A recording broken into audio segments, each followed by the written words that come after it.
네, 강프로입니다. 자, 오늘 주말인데요. 주말인데도 불구하고 요즘에 정부 정책으로 발표가 2월 달에 예정되어 있죠. 자, 그래서 현대차를 포함해서 기아차나 뭐 이런 기존에 있었던 그 가치주들의 상승세가 아주 뜨겁습니다. 근데 여기서 새로운 걸 찾으려고 하지 마세요. 이미 정해졌습니다. 그건 현대차하고 그리고 기아차입니다. 그쵸? 자, 이걸 제가 왜 이야기를 드리느냐. 주식은요, 무조건 미래가치를 반영합니다. 근데 그 미래가치를 반영하는 과정에서요, 철저하게 가격이 먼저 움직입니다. 실제 지금 상대적으로 보면 기아의 주가가 훨씬 더 강해요. 현대차보다. 그걸 어디서 볼 수 있냐면 여기 1월 한 24일인가 그럴 겁니다. 그때 정부 정책에 대한 약간 그 코멘트가 있었어요. 그게 2월 달에, 그쵸? 2월 달에 기업 밸류업 프로그램을 발표를 하고 3월 달에 바로 시행을 하겠다. 그쵸?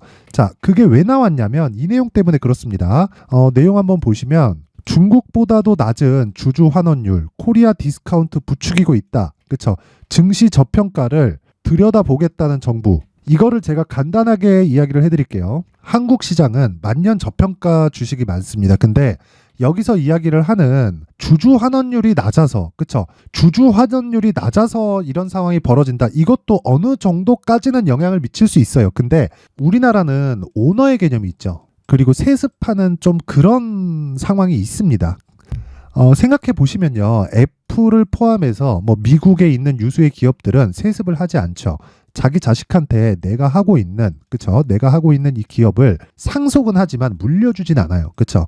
가지고 있는 지분을 넘길 수는 있습니다. 상속은 합니다. 근데 그 지분이 대주주의 위치에 갈 수 있는 그런 상황을 만들지를 않습니다. 애초에. 그쵸? 그런 기업 자체, 그쵸? 물려줄 수 있는 그런 기업이 미국 내에서는 주도할 수 있는 주도주가 되지를 않아요. 왜 이런 일이 벌어질까요? 뭐 지배 구조가 달라서 그렇다 이런 게 아니라 그냥 정서 자체가 달라서 그렇습니다. 근데 그 정서에 맞춰서 가기 위해서는 우리가 뭘 생각해야 될까요? 우리나라에서 그걸 할 수 있을까? 할 수 있죠. 뭐가 돼야 되냐면 세습을 하지 않고, 그쵸? 세습을 하지 않고 대주주, 즉 오너가 아니라 대주주와 그리고 개인 투자자들 간에 이익을 볼 수 있는 구조가 맞으면 됩니다. 그래서 애플 같은 경우에는 자 보세요. 자사주를 매입해서 소각을 합니다. 그쵸? 그리고 자사주를 매입해서 소각을 하는데 560조를 써요. 물론 회사 돈이죠. 그쵸? 그러면 이래서 나오는 수익이 주가 12배예요. 단순히 배당 성향의 문제가 아니라는 겁니다. 그쵸? 현대차도 마찬가지예요.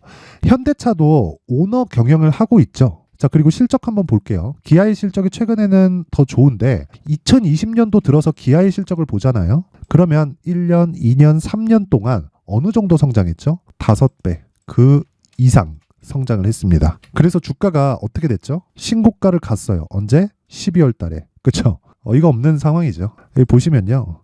2020년도에는 애초에 많이 올랐죠. 근데 이때 이슈 다들 아실 겁니다. 어떤 상황이 나왔는지. 애플카가 나온다는 이슈가 있었고 거의 뭐 함구하다시피 했는데 내용이 쫙 돌고 하니까 그 시기가 계속해서 지연이 된 거죠. 근데 실제 뭐 애플 같은 경우에 애플카가 나올지 말지도 뭐 결국에 나오겠죠. 근데 뭐 그 부분이 어떻게 반영될지는 잘 모르겠습니다. 근데 그리고 나서 주가가 어떻게 됐죠? 안 올랐어요. 21년 안 올랐고요. 22년도에 안 올랐고요. 23년도에 올라가긴 했지만 정작 신고가를 만든 건 언제예요? 여기에요. 12월 달, 한 달밖에 안 됐어요. 근데 그런 과정 속에서 실적은 얼마나 좋아졌나요? 아까 전에 제가 보여드렸죠. 이만큼 좋아졌다. 그쵸? 실적이 한 배, 한 배, 한 배. 아니, 연간 기아의 실적이 연복리 100%예요. 그만큼 실적이 좋아지는데 주가는 오히려 내렸다. 이런 상황이 벌어지니까 지금 말들이 많았는데 그런 부분을 뭐 단순히 뭐 주주 환원율 때문이다, 배당 성향 때문이다, 그것 때문이 아니라는 거죠. 기본적으로 가야 될 길은 정해져 있어요. 최소한 PBR 1배를 만들자. 그러면 여기 3분기에 0.7배였었잖아요. 지금 올라온 치만 보더라도 1배 정도 수준이 채 되지 않을 겁니다. 올라갈 수 있는 폭이 그렇게 크지 않아요. 그래서 제가 이야기를 드리는 건 정부 정책에는 절대 맞서지 말자. 하지만 정부 정책에 맞서서 내가 해야 될 건 가격 요건밖에 없다. 무슨 얘기냐면요. 자, 내용 한번 보세요. 정부 정책의 방향이 슬쩍 이렇게 공개가 된 건 1월 24일입니다. 여기에요.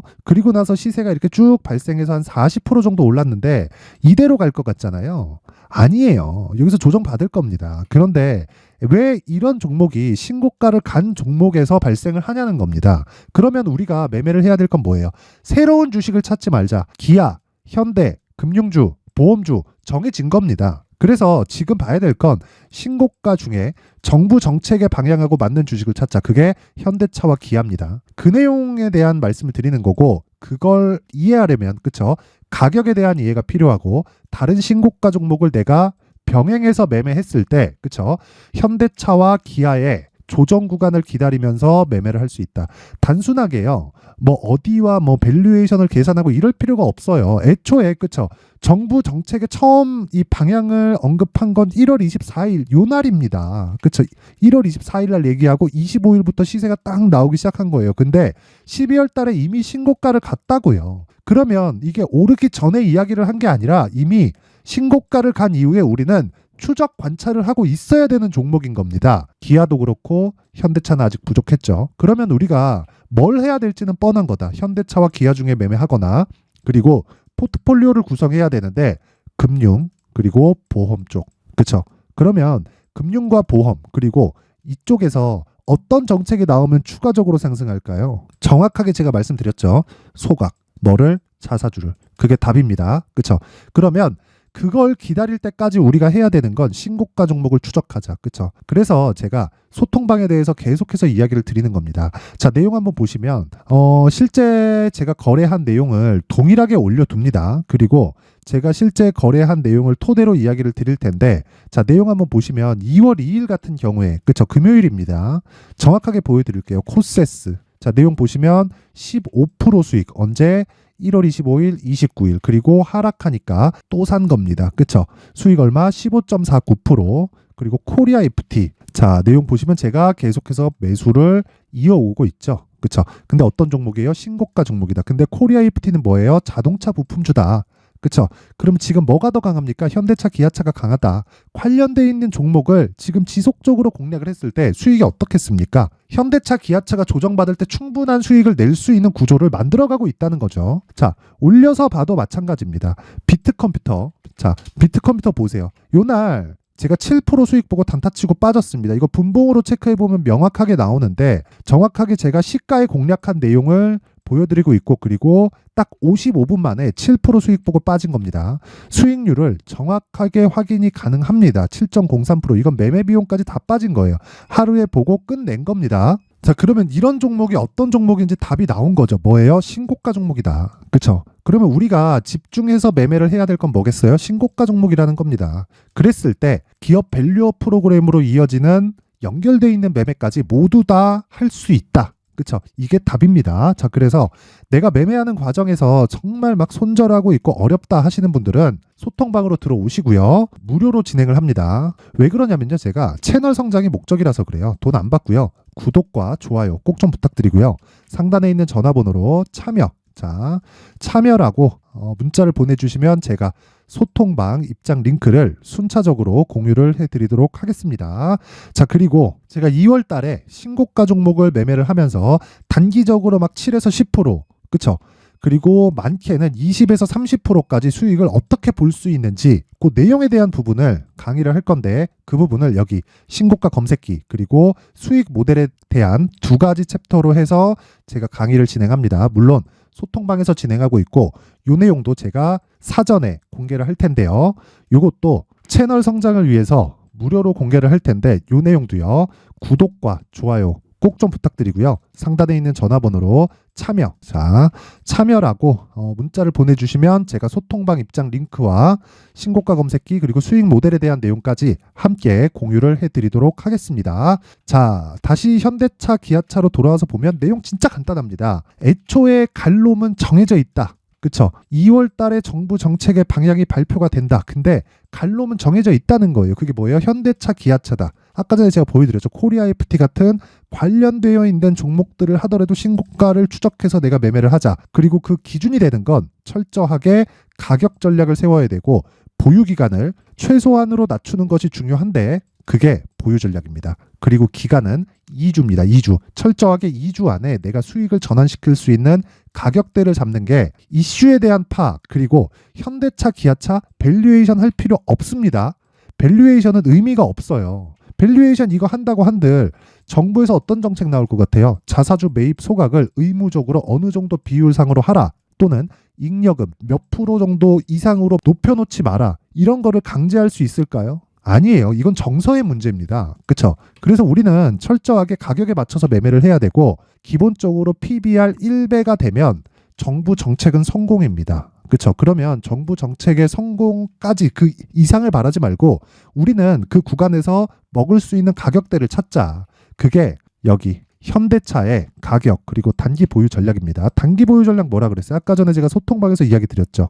2주입니다. 2주. 그러면 2주 안에 수익 전환을 시켜야 되니까 가격이 디테일하게 들어가야겠죠. 그 내용을요, 여기 20페이지에 걸쳐서 아주 상세하게 준비를 해놨고, 영상에서 이야기를 드리면 내용이 너무 길어집니다. 그래서 제가 이렇게 내용 준비를 해온 거니까 양해 부탁드리고요. 대신에 상세하게 준비를 해놨고 돈 안 받습니다. 왜? 채널 성장을 위해서. 그래서 구독과 좋아요 꼭 좀 부탁드리고요. 상단에 있는 전화번호로 숫자 3이라고 문자를 보내주시면 제가 가격 그리고 단기 보유 전략을 공유해 드리도록 하겠습니다. 자, 항상 시청해 주셔서 진짜 감사드리고요. 그리고 무엇보다 제가 신고가에 대해서 강조를 드리고 있는 만큼 신고가에 대해서 이해를 하고, 그리고 신고가 종목을 매매했을 때 어떤 결과가 나오는지를 상세하게 내용 준비를 해놨으니까 영상 끝까지 시청하시고요. 모든 분들이 성공 투자하셨으면 좋겠습니다. 자, 24년도가 돼도 여전히 시장은 녹록지 못합니다. 이런 상황이 벌어지는 건 어쩔 수 없습니다. 이런 상황에서도 수익이 나는 종목들의 구조는 변하지 않습니다. 즉, 대시세 종목에 대한 구조는 변하지 않는다는 거고, 실제 제가 소통방에서 지속적으로 이야기를 드리고 있는 내용도 대시세 종목이나 시장 주도주를 공략하는 건 철저하게 가격 분석을 하라고 이야기를 드리고, 가격 분석 이후에는 이슈에 대한 파악, 그리고 이슈를 파악하고 나서는 다시 내가 얼마에 매수할지 그 타점에 대한 부분을 지속적으로 언급을 하고 있습니다. 자, 근데 생각해 보세요. 1월 달에 시장이 굉장히 어려웠습니다. 어려운 상황에서의 어떤 종목들이 강했냐 보면 반도체와 그리고 바이오입니다. 자, 실제 여기 보면요. HLB에 제가 실제 매매한 내용을 띄워놓고 보여드리고 있는데, 1월 22일부터 매매를 시작해서 4일 동안 31%의 수익 마감이 됐고요. 그리고 여전히 신고가 종목입니다. 자, 그리고 그 다음 어보브 반도체, 이름을 보시다시피 반도체 종목이죠. 그리고 AI 반도체는 지속적으로 강세를 보이고 있습니다. 이 종목도 신고가를 먼저 달성한 이후에 제가 21%의 단기간에 21%의 큰 수익을 내고 마감이 됐습니다. 다시 재공략을 준비하고 있고, 이런 부분은 소통방에서 다 공유를 해드립니다. 자, 그리고 그 다음 코세스. 자, 코세스 같은 종목도 당연히 그쵸, 신고가 종목이고요. 그리고 반도체 종목입니다. 이 종목도 영업일 기준에서 이틀 동안 대략 한 15%의 수익 마감이 됐습니다. 내용을 한번 보시면 어떻습니까? HLB를 포함해서 뭐 30%, 20%, 뭐 15% 이런 식의 수익이 지속적으로 발생하고 있는데, 이 세 종목 모두 다 신고가 종목이고 1월 달에 시장이 약세를 보이고 있는 구간에서도 강했었던 그런 종목입니다. 특징점이 하나 있는데, 그 이슈에 앞서서 가격이 먼저 반영했다는 거죠. 자, 근데 그게 기업 밸류업 프로그램이라고 하죠. 그 종목들도 마찬가지입니다. 오늘은 그 부분에 대해서 이야기를 드릴 텐데, 그렇게 제가 가격을 먼저 보고 이슈에 대해서 파악하는 이유는 결과적으로는 큰 시세를 먹기 위한 사전 준비 작업입니다. 실제로 큰 시세를 먹기 위해서 사전 준비 작업을 했을 때 여기 레인보우 로보틱스 127%, 그리고 ISC 98%, 그리고 한미반도체 97%의 큰 수익을 내는 상황을 만들 수 있습니다. 어떤 식으로 소통방에서 진행됐는지, 그쵸? 그 상황을 제가 이야기를 드린 건데, 이런 상황도요, 당연히 신고가를 공략했을 때 가능한 겁니다. 자, 그러면 이번에도 마찬가지입니다. 그쵸? 정부 주도의 코리아 디스카운트 해소 방안이 2월 달에 발표를 하고요. 그리고 2월 달에 발표된 내용을 토대로 주가가 움직이는 게 아니라 이미 움직인 내용이 있죠. 실제 이 내용은 크게 중요한 게 아니라는 겁니다. 실제 움직인 내용을 보면, 자, 기아차입니다. 실제로 12월 달에 신고가를 만들어 놓고 정부에서 입김을 불어 넣으니까 순식간에 기아차를 포함해서 현대차 같은 거대 기업들의 주가가 2주도 채 되지 않아서 40% 정도의 큰 시세를 냅니다. 자, 그러면 우리는 어떤 종목을 봐야 될까요? 이슈를 파악해야 되는 것도 맞지만 철저하게 가격에 맞춰서 매매를 해야 되는 게 당연히 중요합니다. 정부가 주도하는 정책 방향이 있겠죠. 그 방향에 맞춰서 우리가 종목을 찾을 필요가 있다. 자, 그러면 답이 나왔습니다. 정부가 주도하는 방향에 맞춰서 제2의 기아차를 찾는 게 지금은 중요하다. 근데 정부 정책의 방향에 맞게 가자. 그랬을 때 앞서서 제가 보여드렸었던 내용인 여기 레인보우 로보틱스 127% 그리고 ISC 98% 그리고 한미반도체 97%와 같은 수익을 낼 수 있습니다. 물론 시간에 대한 부분은 최소 2주의 시간이 필요하고요. 그리고 최장 3개월 안에 끝내야 됩니다. 자, 기아차의 시세를 보셨던 것과 같이 2월 달에 정부 정책의 방향이 결정되고요. 바로 3월 달이면 시행입니다. 자, 그러면 우리는 거기에 맞춰서 당연히 종목을 찾아야 되고 제가 제2의 기아차를 찾아놨습니다. 제가 아까 전에 소통방에서 이야기를 드렸었던 내용 다 공개를 해드렸는데 그 내용처럼 종목만 받고 싶다 하시는 분들은요. 상단에 있는 제 전화번호로 대시세, 자, 대시세라고 문자를 보내주시면 정부 정책의 방향에 맞는 종목을 모든 분들에게 무료로 공개를 해드리도록 하겠습니다. 자, 제가 원하는 건 채널 성장이 목적입니다. 자, 그래서 구독과 좋아요 꼭 좀 부탁드리고요. 모든 분들이 정부 정책에 맞는 방향으로 매매를 이어가서 큰 수익 보셨으면 좋겠습니다.